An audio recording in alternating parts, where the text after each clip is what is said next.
Hi, and welcome to this new video about the AdSense Management API. I'm Jose Alzarrica. And I'm Sergio Gomes. This session is meant to be a getting started guide, so we'll cover everything from APIs in general to the new features in version 1.4. So if you're familiar with the API, you can jump to the more advanced topics using the links that you will find in the description of this video if you're watching from YouTube. So we should start with a little introduction to AdSense.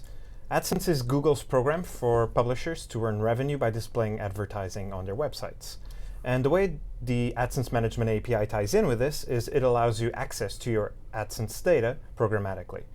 This includes all of your inventory data, which would be ad units, ad clients, channels, all of that information, as well as the ability to run reports on your data, and other smaller features such as the ability to list your alerts.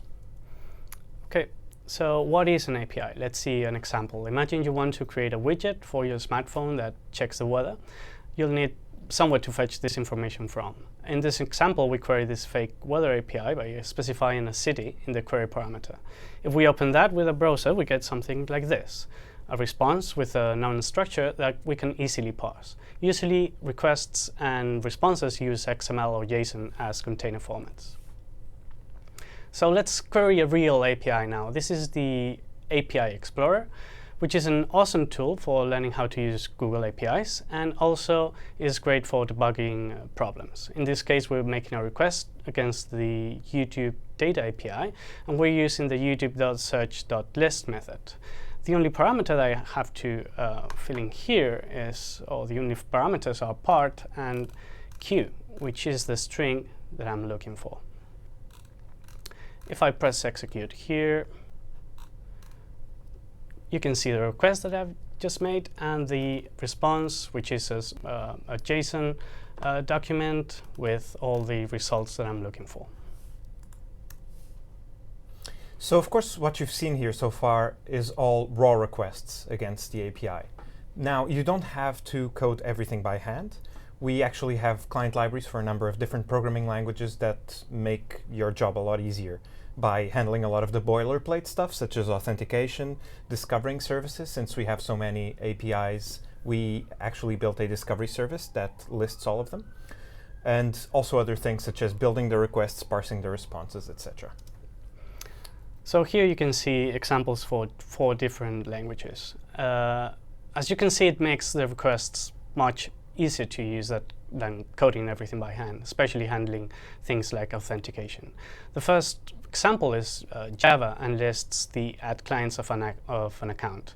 In the second example, you can get, it's a Python example that gets the ad units for a client ID. The PHP sample gets the custom channels applied to an ad unit, and the last example defines how you would configure a report in C#. So some of the important features, the most important features actually when you're doing reporting, is the ability to have your own channels. And these channels come in 2 types, custom channels and URL channels. The first, custom channels, are defined by you, and you can assign an ad unit or multiple ad units to a channel. And so this allows you to give specific meanings to sets of ad units. You could have, for example, a set for all of the ad units that display on the top versus all of the ad units that display on the left. Or you could assign different meanings, such as categories of the pages that you're displaying these on. In terms of the URL channels, these are actually filled in automatically depending on the URL of the page that the ads are displayed on.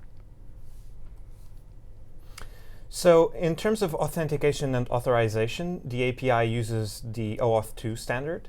And we support 2 different types of application. Web application, which handles all of the applications both from server-side and client-side perspective, and installed applications, which can go from anything from a full GUI desktop application to just a simple Python script that runs in a cron job. The AdSense Management API does not support service accounts because service accounts do not allow access to protected user data, which AdSense data is. In terms of reports, you have the full flexibility of the AdSense reports at your hand, so you can run the exact same reports that you would run on the AdSense website.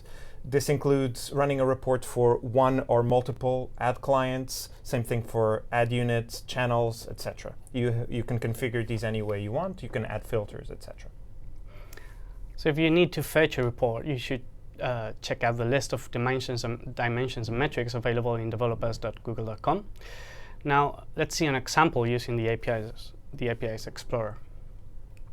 In this case, I've pre-filled the date range, the dimension, which is date. I added 2 metrics, as you can see here. And now I can't really execute. I have to authorize first. So for that, I use this button here, click Authorize, and we're good to go. That's actually the Auth2 step. It's generated my request, and here I have the response in a JSON file or object. So in version 1.2, we introduced a couple of new features, ad styles and saved reports.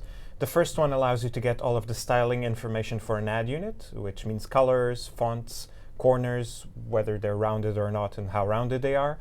And the second one, Saved Reports, allows you to run your existing reports, which are configured in the AdSense website, via the API and handle the results programmatically. In v1.3, we added a few new features as well. We added the ability to list your existing account alerts.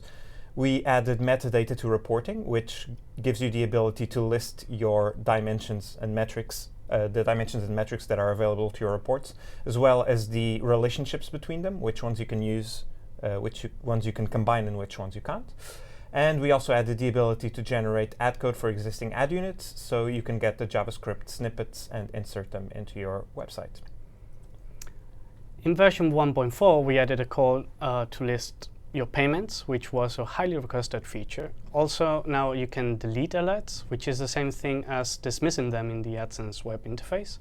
And finally, we added 2 fields to the report response, start date and end date, especially important if you're using relative dates like yesterday, start of month, today minus 1 month, etc. If you want, you can check the reporting guides to learn about this feature in developers.google.com. So thank you for watching this video. And speaking of developers.google.com, you can find all of our documentation at developers.google.com/AdSense. You can follow our blog at googleadsdeveloper.blogspot.com. And you can follow our Google Plus page, which I'm not going to spell out, but the URL is in the slide you can see. Okay, thank you. Thank you for watching.